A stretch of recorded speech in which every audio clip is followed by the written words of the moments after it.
Hi there, it's Kevin Ward with Yes Masters Real Estate Success Training, helping you get more yeses and more successes in your business and in your life. And today I got a special treat for you and a special honor for me to be sitting here with one of my good friends and mentors, Mel Abraham, who's the founder and creator of Business Breakthrough Academy. And the reason I asked Mel to come on with me is because I heard you talk about the concept of the difference between convincing selling and conviction selling. And I just heard him say this, that conviction will trump convincing anytime when it comes to sales. And I wanted you to just tell us a little bit about that concept, how you came up with that, and a little bit about your take on conviction versus convincing. Great. Thanks, Kevin, for asking me this. It's an interesting concept, but when we talk about, let me just talk about how it came about. I originally was going out to speak at an event, and the promoter of the event came to me and said, "Hey, Mel, we want our sales team here when you speak." And I said, "For what?" And they said, "Because we want to close these people."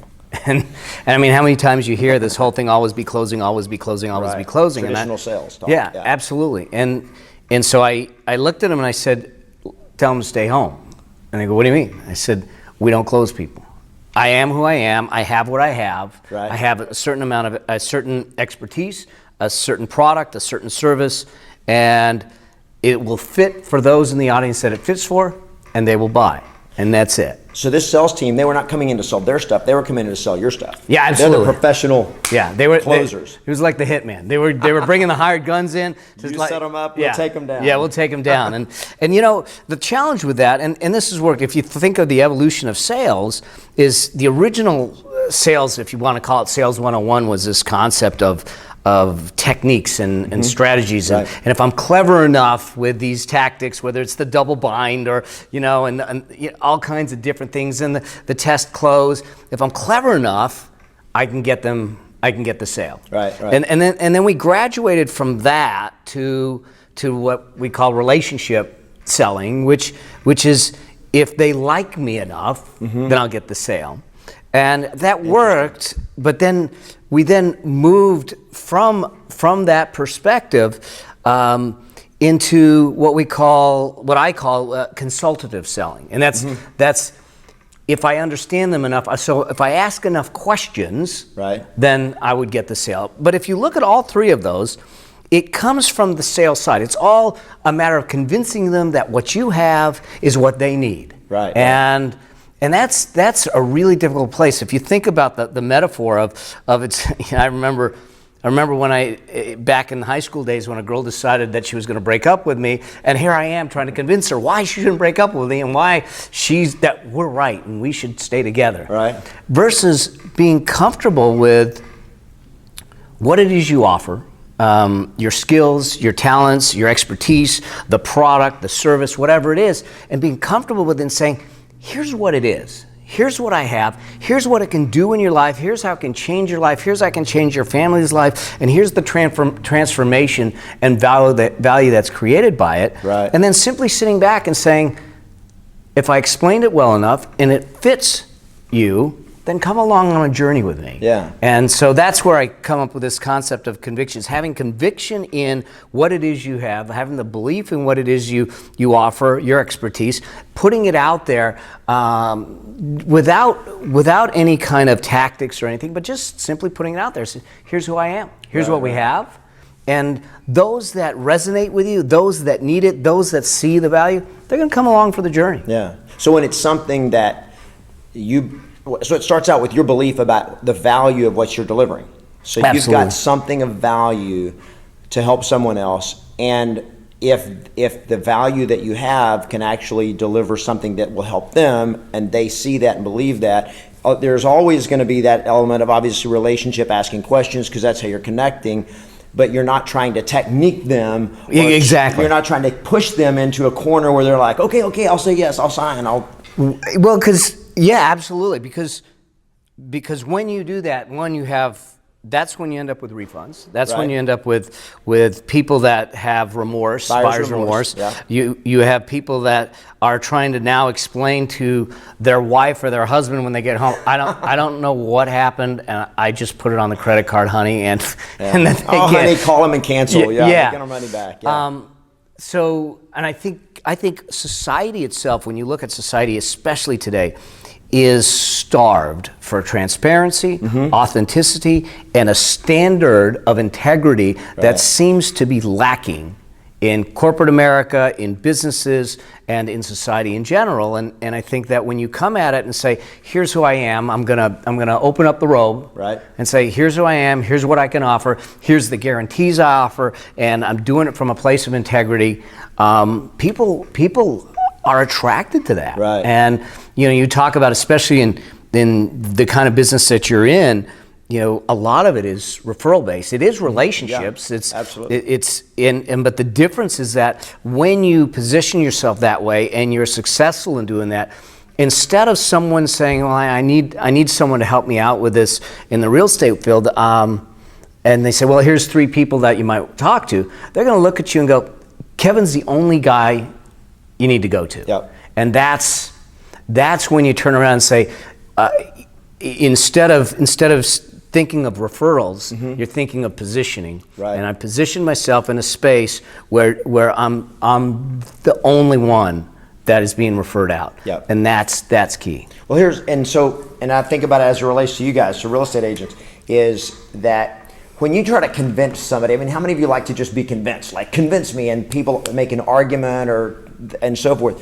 When your conviction, and it's like your belief is so strong in what you're doing and what you have to offer, there's an attraction, a pull rather than a push. Because whenever somebody's trying to convince us, then automatically, if you're trying to convince me of something that I'm like, stop, our resistance, the walls automatically go up. But when the conviction is there, the passion is there, then there's almost this attractiveness. There's a pull. And exactly that the concept of marketing, sales, and relationships is a pull strategy. What I call a pull strategy. I mean a push strategy, where you're basically trying to get behind them and push them in the door, and then slam the door before they can get out. And it's repelling. It is. It actually repels. It really is repelling in the truth of it. And you may get some sales, but you're not going to build the relationships at a deep level that are going to be long lasting. I've got relationships in my business where they're sending me work back from the early 90s, and they don't go anywhere else because of how I've treated them and the kind of respect and integrity. And when you start to look at positioning and conviction selling and being real with them, then now that's kind of, I know the Pied Piper wasn't a good character, but it's kind of like the Pied Piper. You're going, I'm over here, and they're just saying, all right, like the little ducklings following the mom, in for the thing. And at the same time, you know that what you're offering them, what you're giving to them, is real, and it's real value. So the conviction isn't fake conviction; it's real. And I've been more times than I can count where I've looked at someone and said, it's not right for you, or it's not right for you now. And I'm okay to come from a place of saying, if I'm looking at it from my pocketbook only, then I'm going to try to convince everyone to buy. I want the commission. I want exactly. The money. Versus if I'm looking at it and saying to them, this is probably not right for you, or it's not right for you at the right time right now. There'll be something better. And I think that in the long run, you may lose that opportunity, but in the long run, the goodwill, the relationship you built, the trust you built, will come back to you in time tenfold. Absolutely. Well, I want to make one other distinction, because I don't want anybody to think that what we're saying is don't try to convince people, just have conviction. Is that doesn't mean, conviction means if you need my help, I'm the one to help you. If you need a service, I can provide. It doesn't mean be wimpy or being like, I don't want to put myself out there because I don't want people to feel like I'm being pushy. No, the whole point of conviction is you've got to put yourself out there because you know the value you have to deliver. It's just that once you put it out there, let that be the compelling. It's like, so conviction is compelling. It is compelling. And convincing is repelling. So the one's compelling, it pulls. One's repelling, it actually causes them to push you away. If you're convincing them, it's repelling. If you're based from a conviction perspective, it's compelling. And I actually think also it actually comes from a place of power. More so, yeah, because very powerful. if you know that you're trying to convince someone, your unconscious mind, your body language is going to be your tell. And so I'm sitting back going, this isn't right for them, but I need the money. So, so I'm going to try and convince them. And if the person's not astute enough, they get caught in that. But your body's a tell. When you're coming from a place of conviction and belief and integrity, you can stand tall, you can be flat-footed, you're not on your heels, and you can say, you know what, this deal is a good deal for you. This is the right deal for you based on what I know, and this is, and I will fight for this deal for you. We'll see what we can do. And now you can come from a place of integrity, not from a place of, I just got to make a sale. Right.